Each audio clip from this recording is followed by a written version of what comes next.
मैं एक गृहिणी हूँ, एक माँ हूँ, एक पत्नी हूँ और भी बहुत से रिश्ते हैं। मैं घर में सबसे पहले उठती हूँ, सबके लिए सबकी पसंद का खाना बनाती हूँ, सबका खाना बनाती हूँ, सबको खाना खिलाती हूँ और बहुत सारे काम करती ही रहती हूँ। सारा दिन इसी भागदौड़ में जीवन चल रहा है।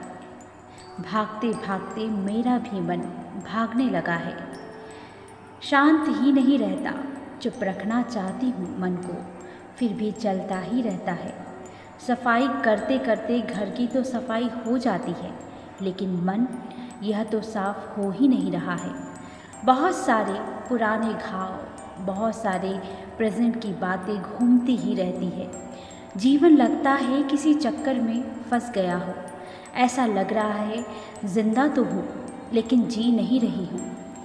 सफाई करते करते सफाई तो हो जाती है, लेकिन बहुत कुछ साफ करना रह जाता है। क्या सबके साथ ऐसा होता है? सबको खुश करते करते न जाने मेरा मन उदास ही रहता है। खुश करना चाहती हूँ सबको, खुश रखना चाहती हूँ, लेकिन कोई खुश रह नहीं पाता मुझसे। हर कोई राजा बनना चाहता है, हर कोई मुझ पर राज करना चाहता है। कोई खुद पर राज क्यों नहीं करता है? खुद की कामेंद्रियों को क्यों नहीं कंट्रोल करता है? सब कोई आता है, उन सब का सत्कार करना, उन सब को खाना खिलाना, उन सब को गिफ्ट देना, यह तो एक आदत सी बन गई है मेरी। इतना सब करने के बाद भी पता नहीं कहाँ चूक रह जाती है। लोग फिर भी कुछ ना कुछ कहते ही रहते हैं मेरे बारे में। अब तो मैं सुन सुनकर थक सी गई हूँ। अब तो मन सोचने लगता है शायद मुझ में ही कोई कमी हो। बैठकर सोचने भी लगती हूँ कि भगवान, मैं क्या करूँ? क्या हो रहा है मेरे साथ? इतना करते करते भी मन पता नहीं कहाँ कहाँ चला जाता है, कहाँ हो जाता है, क्यों दुखी हो जाता है।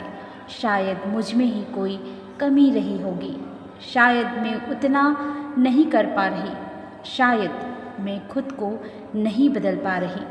यह बहुत सारे क्वेश्चन मन में घूमते ही रहते हैं। मेरी शक्ति ऐसा लगता है किसी ने छीन ली हो।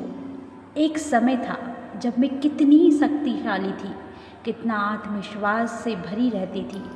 मेरे अपने शौक थे, मेरा अपना एम था, आज पता नहीं कहाँ चला गया। मैंने अपनी सहेली नीलिमा से पूछा कि नीलिमा, मेरे साथ क्या हो रहा है? नीलिमा ने मेरी बात को समझा और कहा कि तुम ब्रह्म कुमारी सेंटर पर जाया करो। मैंने पूछा वहाँ क्या है? तो नीलिमा ने कहा वहाँ पर दीदी रहती है जो परमात्मा का ज्ञान सुनाती है। वो कहती हैं कि जब तक तुम अपना ध्यान नहीं रख सकते, हम किसी का ध्यान नहीं रख पाएंगे। वो कहते हैं जब तक भगवान को राज़ी नहीं करते तब तक हर कोई हमसे नाराज़ रहेगा, चाहे हम कितना भी कुछ करते रहें। अच्छा नीलिमा, तो क्या मेरा जीवन अच्छा हो सकता है?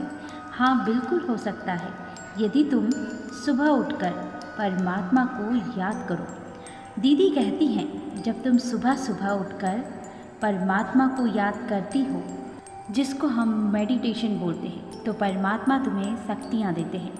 तो सबसे पहले तो मैं यही करूँगी, उठते ही भगवान को याद करूँगी। हाँ, तुम यही करना। जब तुम ऐसा करोगी तो तुम्हारा मन पहले से बहुत शांत और सुरक्षित महसूस करेगा। जैसे हम 3 टाइम भोजन करते हैं, वैसे ही आत्मा को सुबह सुबह भोजन खिलाना बहुत ज़रूरी है। जैसे वह शरीर का भोजन होता है, ऐसे ही ज्ञान और मेडिटेशन मन का भोजन होता है। अच्छा नीलिमा, तो मैं फिर अब यही करने वाली हूँ। हाँ, तुम यही करना। कुछ समय बाद कई दिनों से फील कर रही हूँ कि मुझे कुछ अच्छा लग रहा है। अब तो मैं खुद से अच्छी अच्छी बातें करने लगी हूँ। मन मानो अजीब सी उड़ान भर रहा है, अजीब सी खुशी रहती है, क्योंकि अब मैंने खुद का ध्यान रखना शुरू किया, मानो अपने मन का ध्यान रखना शुरू किया है। अब मुझे हर कोई अच्छा ही लगता है, कोई बुरा ही नहीं लगता। और अगर मुझे कोई बुरा लगता है तो भगवान कहते हैं बच्चे, ये तुम्हारे पिछले कर्म हैं, यह तुम्हें काटने ही पड़ेंगे, लेकिन यदि तुम मेरी याद में रहोगे तो यह तुम्हें कष्ट नहीं देंगे, तुम्हें खुशी देंगे। तो इसलिए अब मैं हर कार्य खुशी खुशी करती हूँ और मैं किसी को खुश रखने के लिए नहीं करती, मैं भगवान की याद में करती हूँ, जिसको गीता में कर्मयोग भी कहा गया है।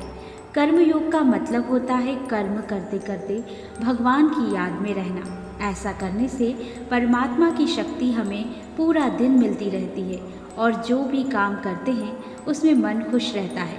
चाहे वह काम छोटा हो, चाहे वो काम बड़ा हो, वो अगर भगवान की याद में किया जाए तो पुण्य उससे जमा हो जाता है और मेरी शक्ति, मेरे प्रकंपन दूसरी आत्माओं को भी टच करते हैं तो वह भी मुझे प्यार करने लगते हैं। अब मुझे किसी की बातों का या किसी को मेरी बातों का बुरा नहीं लगता।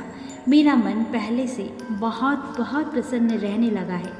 लगता है मानो मुझे मेरा जीवन मिल गया, एक नया जीवन, एक नई कहानी शुरू हो गई। मैं एक गृहिणी नहीं रही, अब मैं एक आत्मा हूँ, परमात्मा की संतान हूँ।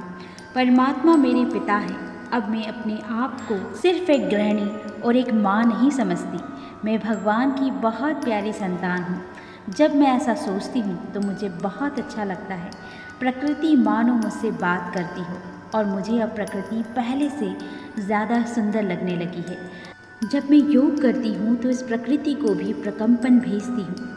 हमेशा अच्छा सुनती हूँ और बोलती हूँ। नीलिमा, तुम्हारा बहुत बहुत धन्यवाद।